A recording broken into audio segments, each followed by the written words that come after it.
شروع اللہ کے نام سے جو بڑا مہربان نہایت رحم والا ہے۔ الف لام میم۔ کیا لوگ یہ خیال کیے ہوئے ہیں کہ صرف یہ کہنے سے کہ ہم ایمان لے آئے چھوڑ دیے جائیں گے اور ان کی آزمائش نہیں کی جائے گی؟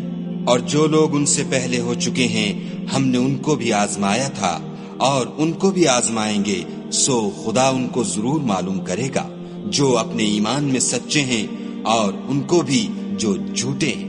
کیا وہ لوگ جو برے کام کرتے ہیں یہ سمجھے ہوئے ہیں کہ یہ ہمارے قابو سے نکل جائیں گے؟ جو خیال یہ کرتے ہیں برا ہے۔ جو شخص خدا کی ملاقات کی امید رکھتا ہو تو خدا کا مقرر کیا ہوا وقت ضرور آنے والا ہے، اور وہ سننے والا اور جاننے والا ہے۔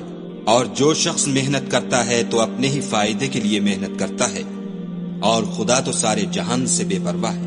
اور جو لوگ ایمان لائے اور نیک عمل کرتے رہے ہم ان کے گناہوں کو ان سے دور کر دیں گے اور ان کو ان کے اعمال کا بہت اچھا بدلہ دیں گے۔ اور ہم نے انسان کو اپنے ماں باپ کے ساتھ نیک سلوک کرنے کا حکم دیا ہے۔ اے مخاطب، اگر تیرے ماں باپ تیرے درپے ہوں کہ تو میرے ساتھ کسی کو شریک بنائے جس کی حقیقت کی تجھے واقفیت نہیں، تو ان کا کہنا نہ مانیو۔ تم سب کو میری طرف لوٹ کر آنا ہے، پھر جو کچھ تم کرتے تھے میں تم کو جتا دوں گا۔ اور جو لوگ ایمان لائے اور نیک عمل کرتے رہے ان کو ہم نیک لوگوں میں داخل کریں گے۔ اور بعض لوگ ایسے ہیں جو کہتے ہیں کہ ہم خدا پر ایمان لائے، جب ان کو خدا کے رستے میں کوئی ایذا پہنچتی ہے تو لوگوں کی ایذا کو یوں سمجھتے ہیں جیسے خدا کا عذاب۔ اور اگر تمہارے پروردگار کی طرف سے مدد پہنچے تو کہتے ہیں کہ ہم تو تمہارے ساتھ تھے۔ کیا جو اہل عالم کے سینوں میں ہے خدا اس سے واقف نہیں؟ اور خدا ان کو ضرور معلوم کرے گا جو سچے مومن ہیں، اور منافقوں کو بھی معلوم کر کے رہے گا۔ اور جو کافر ہیں وہ مومنوں سے کہتے ہیں کہ ہمارے طریق کی پیروی کرو، ہم تمہارے گناہ اٹھا لیں گے، حالانکہ وہ ان کے گناہوں کا کچھ بھی بوجھ اٹھانے والے نہیں۔ کچھ شک نہیں کہ یہ جھوٹے ہیں، اور یہ اپنے بوجھ بھی اٹھائیں گے اور اپنے بوجھوں کے ساتھ اور لوگوں کے بوجھ بھی۔ اور جو بہتان یہ باندھتے رہے قیامت کے دن ان کی ان سے ضرور پرسش ہوگی۔ اور ہم نے نوح کو ان کی قوم کی طرف بھیجا تو وہ ان میں 50 برس کم 1000 برس رہے، پھر ان کو طوفان کے عذاب نے آ پکڑا اور وہ ظالم تھے۔ پھر ہم نے نوح کو اور کشتی والوں کو نجات دی، اور کشتی کو اہل عالم کے لیے نشانی بنا دیا۔ اور ابراہیم کو یاد کرو جب انہوں نے اپنی قوم سے کہا کہ خدا کی عبادت کرو اور اس سے ڈرو، اگر تم سمجھ رکھتے ہو تو یہ تمہارے حق میں بہتر ہے۔ تم تو خدا کو چھوڑ کر بتوں کو پوجتے اور طوفان باندھتے ہو، تو جن لوگوں کو تم خدا کے سوا پوجتے ہو وہ تم کو رزق دینے کا اختیار نہیں رکھتے۔ بس خدا ہی کے ہاں سے رزق طلب کرو اور اسی کی عبادت کرو اور اسی کا شکر کرو، اسی کی طرف تم لوٹ کر جاؤ گے۔ اور اگر تم میری تکذیب کرو تو تم سے پہلے بھی امتیں اپنے پیغمبروں کی تکذیب کر چکی ہیں، اور پیغمبر کے ذمے کھول کر سنا دینے کے سوا اور کچھ نہیں۔ کیا انہوں نے نہیں دیکھا کہ خدا کس طرح خلقت کو پہلی بار پیدا کرتا، پھر کس طرح اس کو بار بار پیدا کرتا رہتا ہے؟ یہ خدا کو آسان ہے۔ کہہ دو کہ ملک میں چلو پھرو اور دیکھو کہ اس نے کس طرح خلقت کو پہلی دفعہ پیدا کیا ہے، پھر خدا ہی پچھلی پیدائش پیدا کرے گا۔ بے شک خدا ہر چیز پر قادر ہے، وہ جسے چاہے عذاب دے اور جس پر چاہے رحم کرے، اور اسی کی طرف تم لوٹائے جاؤ گے۔ اور تم اس کو نہ زمین میں عاجز کر سکتے ہو نہ آسمان میں، اور نہ خدا کے سوا تمہارا کوئی دوست ہے اور نہ مددگار۔ اور جن لوگوں نے خدا کی آیتوں سے اور اس کے ملنے سے انکار کیا وہ میری رحمت سے نا امید ہو گئے ہیں، اور ان کو درد دینے والا عذاب ہوگا۔ تو ان کی قوم کے لوگ جواب میں بولے تو یہ بولے کہ اسے مار ڈالو یا جلا دو، مگر خدا نے ان کو آگ کی سوزش سے بچا لیا۔ جو لوگ ایمان رکھتے ہیں ان کے لیے اس میں نشانیاں ہیں۔ اور ابراہیم نے کہا کہ تم جو خدا کو چھوڑ کر بتوں کو لے بیٹھے ہو تو دنیا کی زندگی میں باہم دوستی کے لیے، مگر پھر قیامت کے دن ایک دوسرے کی دوستی سے انکار کر دو گے اور ایک دوسرے پر لعنت بھیجو گے، اور تمہارا ٹھکانہ دوزخ ہوگا اور کوئی تمہارا مددگار نہ ہوگا۔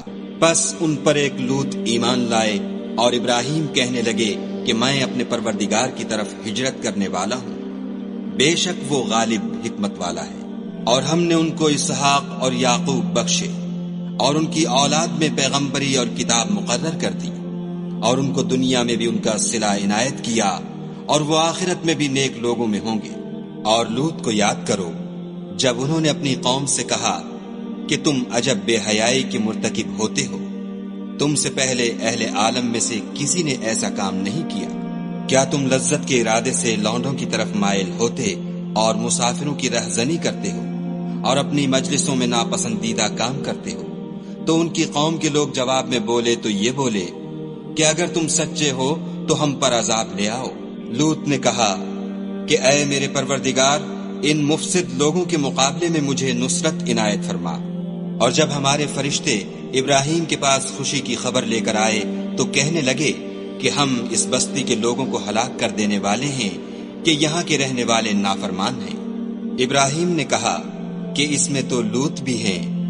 وہ کہنے لگے کہ جو لوگ یہاں رہتے ہیں ہمیں سب معلوم ہیں، ہم ان کو اور ان کے گھر والوں کو بچا لیں گے، بجز ان کی بیوی کے کہ وہ پیچھے رہنے والوں میں ہوگی۔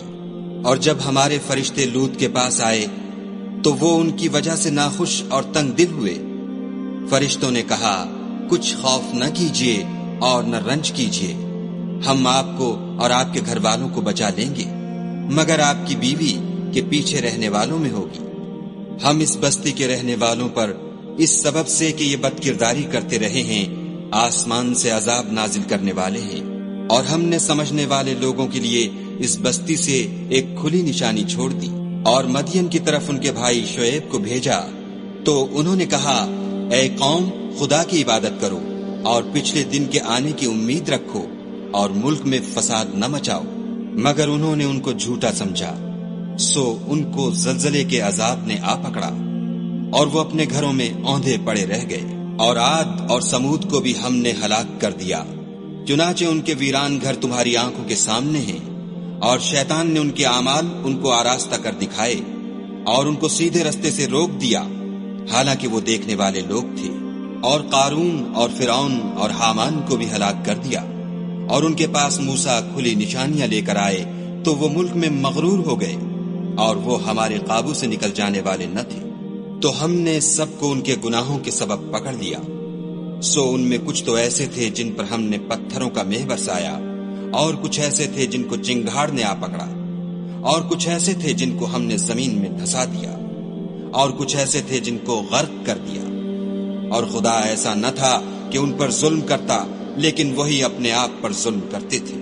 جن لوگوں نے خدا کے سوا اوروں کو کارساز بنا رکھا ہے، ان کی مثال مکڑی کسی ہے کہ وہ بھی ایک طرح کا گھر بناتی ہے، اور کچھ شک نہیں کہ تمام گھروں سے کمزور مکڑی کا گھر ہے۔ کاش یہ اس بات کو جانتے۔ یہ جس چیز کو خدا کے سوا پکارتے ہیں، خواہ وہ کچھ ہی ہو، خدا اسے جانتا ہے، اور وہ غالب اور حکمت والا ہے۔ اور یہ مثالیں ہم لوگوں کے سمجھانے کے لیے بیان کرتے ہیں، اور اسے تو اہل دانش ہی سمجھتے ہیں۔ خدا نے آسمانوں اور زمین کو حکمت کے ساتھ پیدا کیا ہے، کچھ شک نہیں کہ ایمان والوں کے لیے اس میں نشانی ہے۔ اے محمد صلی اللہ علیہ وآلہ وسلم، یہ کتاب جو تمہاری طرف وحی کی گئی ہے، اس کو پڑھا کرو اور نماز کے پابند رہو۔ کچھ شک نہیں کہ نماز بے حیائی اور بری باتوں سے روکتی ہے، اور خدا کا ذکر بڑا اچھا کام ہے، اور جو کچھ تم کرتے ہو خدا اسے جانتا ہے۔ اور اہل کتاب سے جھگڑا نہ کرو، مگر ایسے طریق سے کہ نہایت اچھا ہو۔ ہاں، جو ان میں سے بے انصافی کریں ان کے ساتھ اسی طرح مجادلہ کرو، اور کہہ دو کہ جو کتاب ہم پر اتری اور جو کتابیں تم پر اتری، ہم سب پر ایمان رکھتے ہیں، اور ہمارا اور تمہارا معبود ایک ہی ہے، اور ہم اسی کے فرما بردار ہیں۔ اور اسی طرح ہم نے تمہاری طرف کتاب اتاری ہے، تو جن لوگوں کو ہم نے کتابیں دی تھیں وہ اس پر ایمان لے آتے ہیں، اور بعض ان مشرک لوگوں میں سے بھی اس پر ایمان لے آتے ہیں، اور ہماری آیتوں سے وہی انکار کرتے ہیں جو کافر ازلی ہیں۔ اور تم اس سے پہلے کوئی کتاب نہیں پڑھتے تھے، اور نہ اسے اپنے ہاتھ سے لکھ ہی سکتے تھے۔ ایسا ہوتا تو اہل باطل ضرور شک کرتے، بلکہ یہ روشن آیتیں ہیں۔ جن لوگوں کو علم دیا گیا ہے ان کے سینوں میں محفوظ، اور ہماری آیتوں سے وہی لوگ انکار کرتے ہیں جو بے انصاف ہیں۔ اور کافر کہتے ہیں کہ اس پر اس کے پروردگار کی طرف سے نشانیاں کیوں نازل نہیں ہوئیں؟ کہہ دو کہ نشانیاں تو خدا ہی کے پاس ہیں، اور میں تو کھلم کھلا ہدایت کرنے والا ہوں۔ کیا ان لوگوں کے لیے یہ کافی نہیں کہ ہم نے تم پر کتاب نازل کی جو ان کو پڑھ کر سنائی جاتی ہے؟ کچھ شک نہیں کہ مومن لوگوں کے لیے اس میں رحمت اور نصیحت ہے۔ کہہ دو کہ میرے اور تمہارے درمیان خدا ہی گواہ کافی ہے۔ جو چیز آسمانوں میں اور زمین میں ہے وہ سب کو جانتا ہے، اور جن لوگوں نے باطل کو مانا اور خدا سے انکار کیا وہی نقصان اٹھانے والے ہیں۔ اور یہ لوگ تم سے عذاب کے لیے جلدی کر رہے ہیں، اگر ایک وقت مقرر نہ ہو چکا ہوتا تو ان پر عذاب آ بھی گیا ہوتا، اور وہ کسی وقت میں ان پر ضرور ناگہاں آ کر رہے گا، اور ان کو معلوم بھی نہ ہوگا۔ یہ تم سے عذاب کے لیے جلدی کر رہے ہیں، اور دوزخ تو کافروں کو گھیر لینے والی ہے۔ جس دن عذاب ان کو ان کے اوپر سے اور نیچے سے ڈھانک لے گا، اور خدا فرمائے گا کہ جو کام تم کیا کرتے تھے اب ان کا مزہ چکھو۔ اے میرے بندو، جو ایمان لائے ہو، میری زمین فراخ ہے تو میری ہی عبادت کرو۔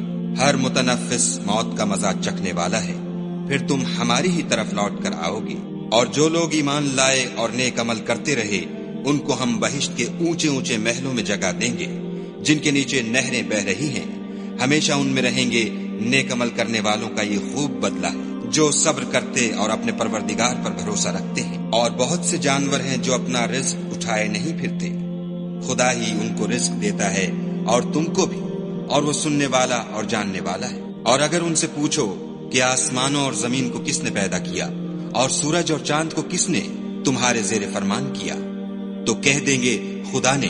تو پھر یہ کہاں الٹے جا رہے ہیں؟ خدا ہی اپنے بندوں میں سے جس کے لیے چاہتا ہے روزی فراخ کر دیتا ہے، اور جس کے لیے چاہتا ہے تنگ کر دیتا ہے۔ بے شک خدا ہر چیز سے واقف ہے۔ اور اگر تم ان سے پوچھو کہ آسمان سے پانی کس نے برسایا، پھر اس سے زمین کو اس کے مرنے کے بعد کس نے زندہ کیا، تو کہہ دیں گے کہ خدا نے۔ کہہ دو کہ خدا کا شکر ہے، لیکن ان میں اکثر نہیں سمجھتے۔ اور یہ دنیا کی زندگی تو صرف کھیل اور تماشا ہے، اور ہمیشہ کی زندگی کا مقام تو آخرت کا گھر ہے۔ کاش یہ لوگ سمجھتے۔ پھر جب یہ کشتی میں سوار ہوتے ہیں تو خدا کو پکارتے اور خالص اسی کی عبادت کرتے ہیں، لیکن جب وہ ان کو نجات دے کر خشکی پر پہنچا دیتا ہے تو جھٹ شرک کرنے لگ جاتے ہیں، تاکہ جو ہم نے ان کو بخشا ہے اس کی ناشکری کریں اور فائدہ اٹھائیں۔ سو خیر ان قریب ان کو معلوم ہو جائے گا۔ کیا انہوں نے نہیں دیکھا کہ ہم نے حرم کو مقام امن بنایا ہے اور لوگ ان کے گرد و نواح سے اچک لیے جاتے ہیں؟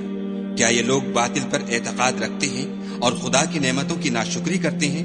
اور اس سے ظالم کون جو خدا پر جھوٹ بہتان باندھے یا جب حق بات اس کے پاس آئے تو اس کی تکذیب کرے؟ کیا کافروں کا ٹھکانہ جہنم میں نہیں ہے؟ اور جن لوگوں نے ہمارے لیے کوشش کی ہم ان کو ضرور اپنے رستے دکھا دیں گے، اور خدا تو نیکوکاروں کے ساتھ ہے۔